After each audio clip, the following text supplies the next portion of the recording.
경제 성장률이 1.5%, 1.6%가 아니라 0%대로 주저앉을 수 있다는 우려 때문에 한국은행이 기준금리를 3.0에서 2.75로 내립니다. 이제 근데 그 다음은 어떻게 하겠냐라는 겁니다.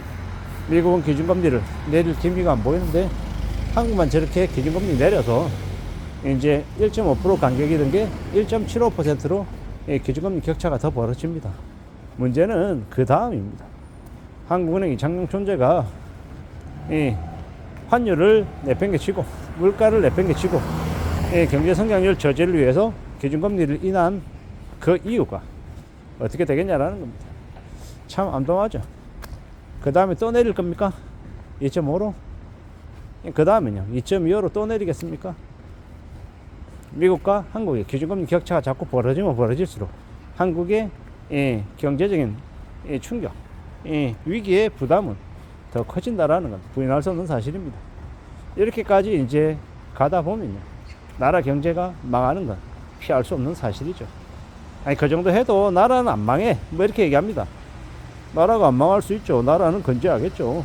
조금 힘들 뿐이고. 근데 그 아래에 있는 보통 사람들, 서민들은요 죽어나는 거죠. 나자빠지는 겁니다. 경제 성장률 떨어지고 한국의 국가 시형 등급 하락하고 한국이 조달하는 이제 돈의 이제 금리가 더 높아지면 그 부담은 이제 서민들, 개개인들에게 식격단으로 이제 날라오는 거죠. 정부가 재정적자를 보이면서 빌린 돈들 이자가 이제 늘어나면 이제 국민들한테 매기는 세금들 늘어나는 거죠. 지하철 요금, 버스 요금, 공공요금들 개폭등하고 서민들의 삶이 더 어려워지고 또한 이제 기준금리 인하하느라 물가를 방치한 탓에 물가는 더 미친 듯이 올라가고 답이 없는 거죠. 부동산에 올인한 정책 때문에 집값이 순차적으로 내려가야 되는데 연착륙 안 되고 경착륙이 될 것이고 통제되지 않은 질서가 지켜지지 않는 개막장들이 이제 벌어지는 거죠. 엉망진창이 된다라는 겁니다. 참 답답하죠. 대략 이제 한 5월쯤에 대선이 이제 있을 거라는 전망들의 뉴스가 나오고 있습니다. 그때쯤에서 이제 대선되고 이제 새로운 정부 들어서면 갑자기 상황이 좋아집니까? 갑자기 상황이 좋아지기 어렵죠. 뭐 기대나 희망 이런 것들이 조금 생길지는 모르겠는데 그냥 기대나 희망일 뿐인 거지 실질적인 경제에 이 직접적인 플러스가 되는 건 찾기가 어렵죠. 참 씁쓸하고 참 암담한 일들이 벌어진다라고 보면 맞습니다. 위험한 시대를 살아가는데 어디에 기대, 어디에 희망을 두고 살아가겠냐라는 겁니다.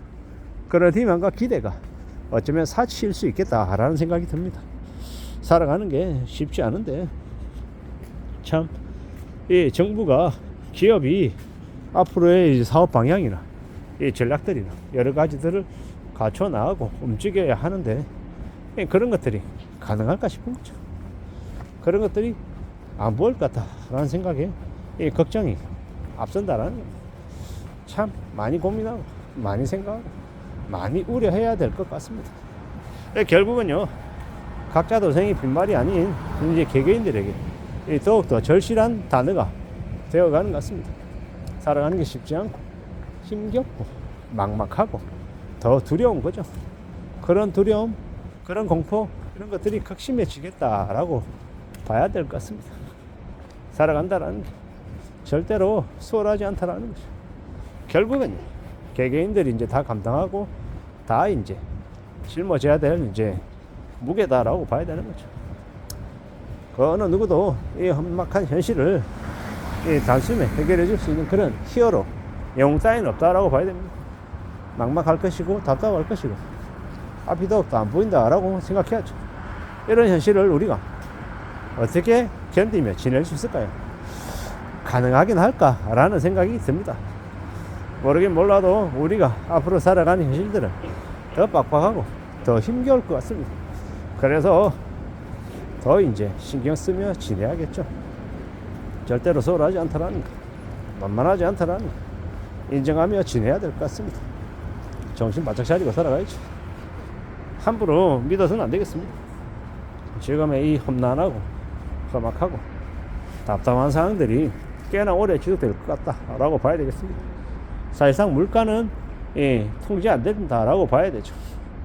기준금리 인하하는 만큼 물가는 더 요동치겠다. 그리고 원달러 환율도 더 올라가겠죠. 잠깐 주춤했다라고 봤는데 결코 원달러 환율이 진정이 되지 않을 것 같습니다. 그러면 이제 더욱 이제 깝깝해지는 거죠. 희망이라는 걸 이야기하기가 무진장 어려워진다라고 봐야 될 것 같습니다. 앞으로 이런 시대를, 이러한 상황들을 어떻게 받아들여야 될까요? 개개인들이 이제 책임져야 될 영역들이 더 늘어난다.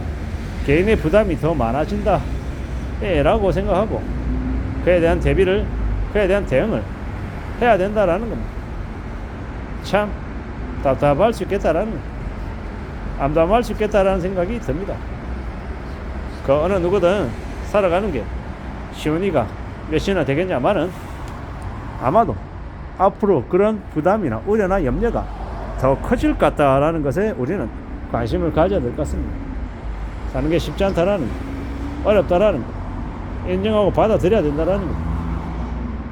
어떤 이들은 여전히 너 자꾸 힘들다, 경제가 안 좋다라고 얘기하는데 괜찮은데? 나 사는 거 별거 없는데? 이렇게 얘기하는 한심한 인간들이 있습니다.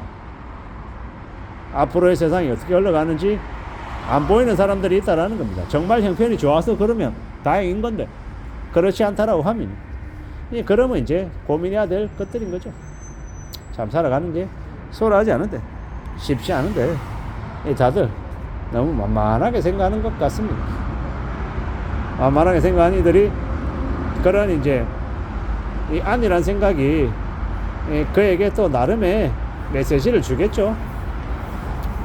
뭐 각자 개개인은 자신의 처지, 자신의 상황에 맞춰서 살아가는 거니까 두고 보면 알겠죠. 어떻게 흘러갈지를 말입니다. 아무쪼록 우리가 살아가는 지금의 현실을, 지금의 시대를 잘 좀 헤아리고 따져가며 지내야 될 것 같습니다. 무던히 움직여야 된다는 거죠. 그러면 좋을 것 같습니다. 살아가는 지금의 시대가 우리를 어떻게 만들어갈지 좀 봐야겠죠. 잘 좀 챙겨나가며 살아가는 게 좋을 것 같습니다. 누가 뭐라 해도 우리가 좀 더 안전하게, 좀 더 착실하게 지낼 국리를 하는 게 더 좋을 것 같다라는 생각을 해봅니다. 누가 뭐라 해도 좀 차근차근 우리네 삶을 좀 잘 개척해 나가고 헤쳐나가고 위기도 극복하고 좀 더 좋은 기회나 가능성도 만들었으면 좋겠습니다.